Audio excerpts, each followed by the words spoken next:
Alright, welcome. If you're new to the channel, my name's Elliott and you're watching Rickety Ski Reviews. Today, we're going to be reacting to a video, and obviously you saw my Halloween video yesterday. It's Halloween today, I'm getting a second video in, but this is my Halloween costume. My son wanted to do Fortnite, and so we are all Fortnite characters. I don't care about Fortnite in particular, but my son loves it. It's his big thing right now, so we're all Fortnite characters. And I figure this is kind of funny for skiing. I'm hot dogging, you know, the old style skiing with keeping your legs really straight and close together. God, it is hard to breathe in that thing, and I can't see more than like a foot in front of my face. Okay, today we're gonna be reacting to Lucas, oh my God, I messed up his name before.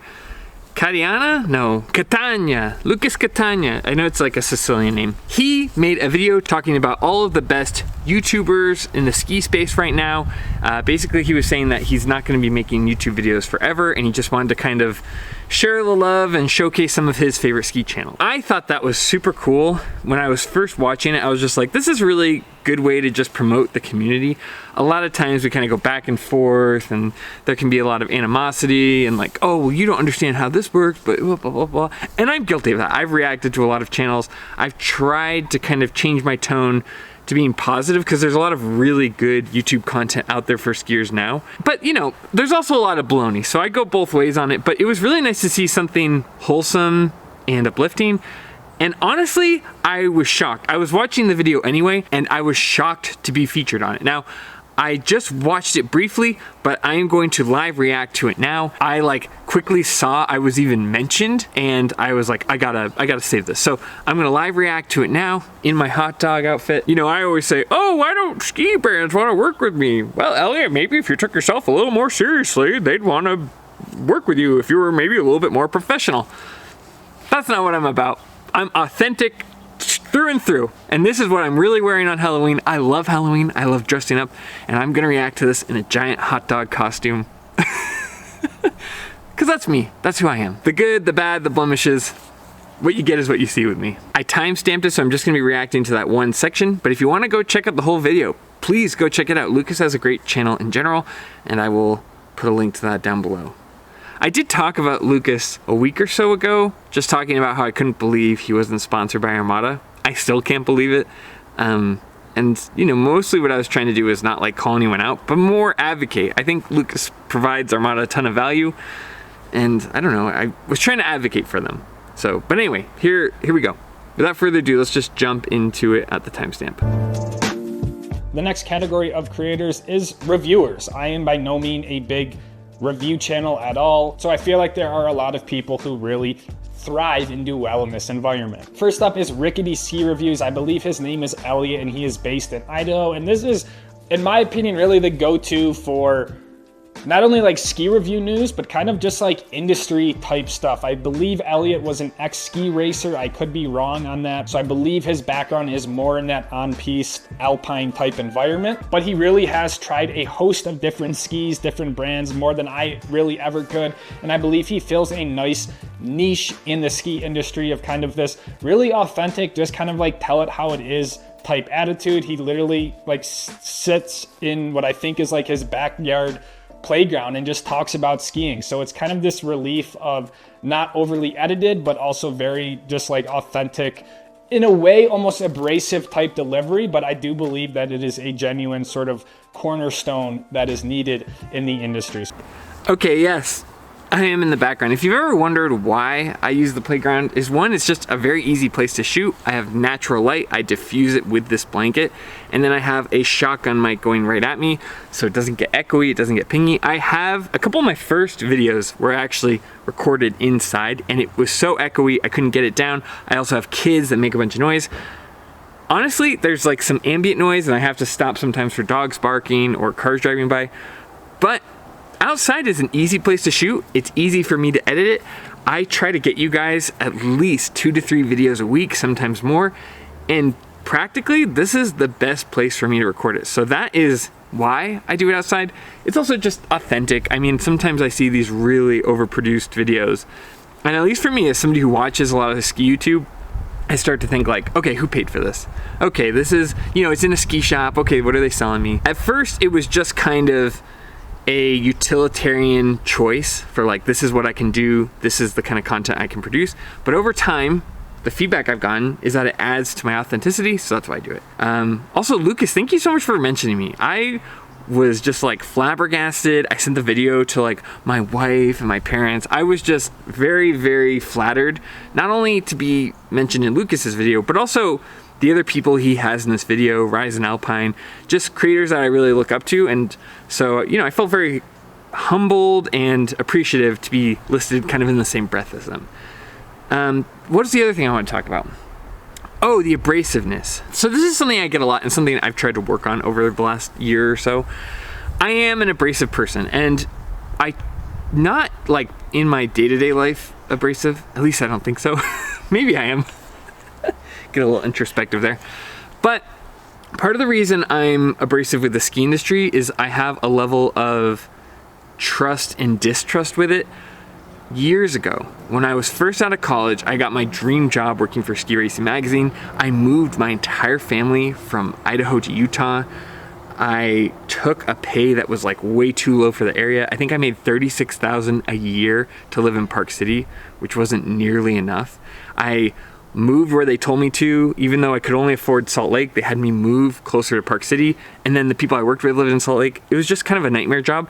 But the real nightmare about it was that I would want to write really honest articles. I would want to talk about like, what do helmets actually do for brain injury? What is like going on with the culture of skiing? Like, let's do some investigative reports where, you know, like we talk about what's going on with ski academies and things like that. And at the time, Ski Racing Magazine had just shifted to its web presence, and it was really a sinking ship. So that was kind of like, oh, Elliott, we just want you to write BuzzFeed top 10 ski areas in France, and I'd never been there before type deal. And one of the things that kind of pushed over the edge is I wrote that piece, The Truth About Helmets, which is still like one of their top pieces of content they've ever produced.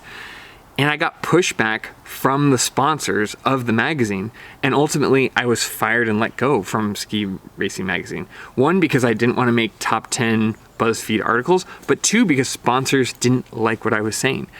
And so for me, this YouTube channel is just a labor of love, but it allows me to speak freely and honestly because that's the kind of content that I enjoy. And two, because I think that is what's really valuable. It's just how I know how to be. And so sometimes I can be a little skeptical of some of these brands because literally they were part of me losing my income and not having a way to like pay and support my family. I literally uprooted my family, moved somewhere new, like taking a risk, and it totally blew up in my face because the corporate sponsors didn't like what I was saying.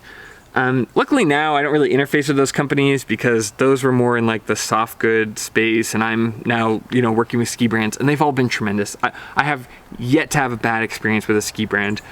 But it put into context for me because I would kind of be like, okay, being thoughtful about the sponsors while I was writing these articles, or I would get feedback from my boss about what to write.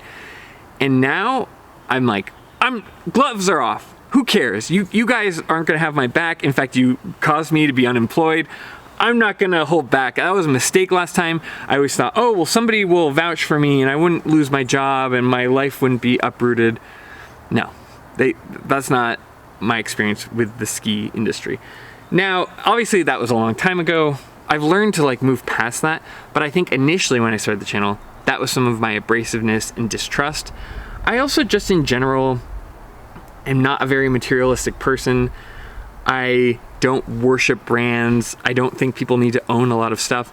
I really care about well-made products so that when you buy something, it works right. It serves the purpose you need it to.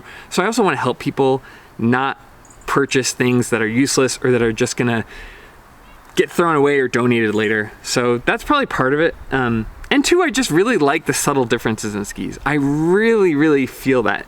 Same with like baked goods. I like baking in my free time.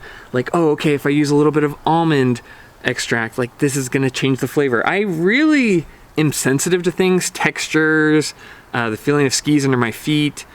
And for me, this is a nice outlet because I can express the differences and show appreciation to ski makers that that I notice the differences. I notice their hard work in making this a little bit damper, a little bit smoother. So to me, a lot of my reviews in some ways are love letters back to the ski industry and back to the ski makers, people who took the time to notice the fine details and make a smooth turn. So anyway, that's how I got into it. Like I said, I said this in Lucas's video, I put a comment, but Lucas was a big inspiration for me when I was getting started. I watched a lot of his videos on how to get like camera shots and what camera to use in different lenses and what cameras work good for different shots and different GoPro mounts. So Lucas is a big inspiration to me. This was a really big moment that I'm personally proud of. So, I just wanted to take a moment to say, Lucas, I appreciate being featured in your video, and I don't know, maybe I'm trying to tone down my animosity, because I think that a lot of the other YouTube creators I see in the space are really positive. If I'm being honest, the only negative thing I really see is like, there are companies that come in and make content only this time of year.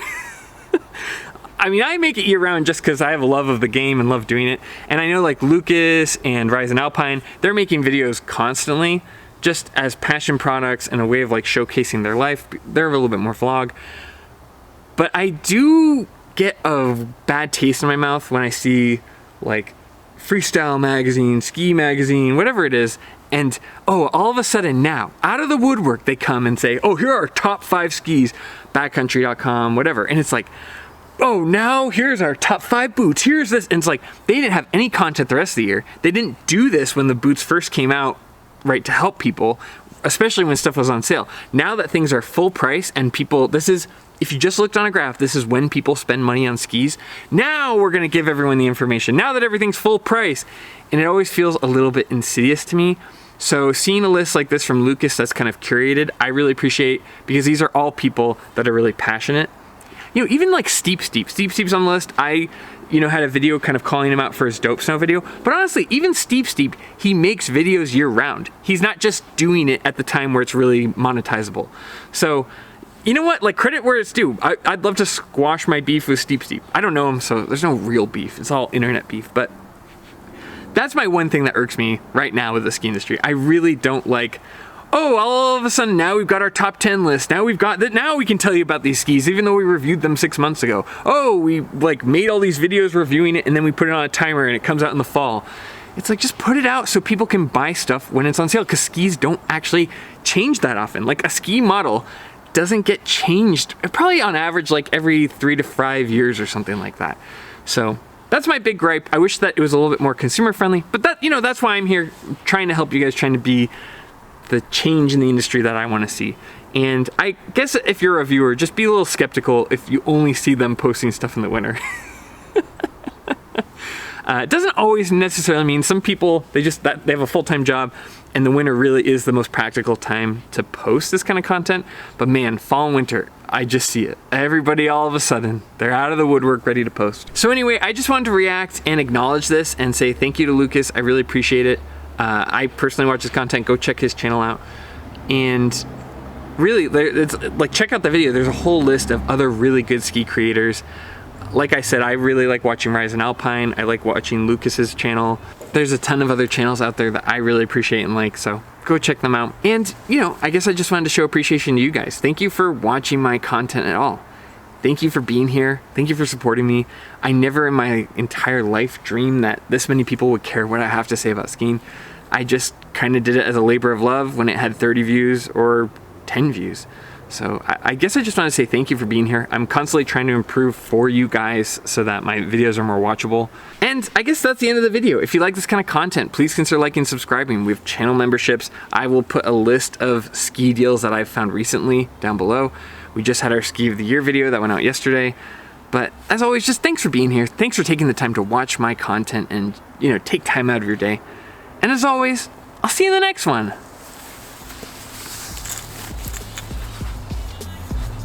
See ya.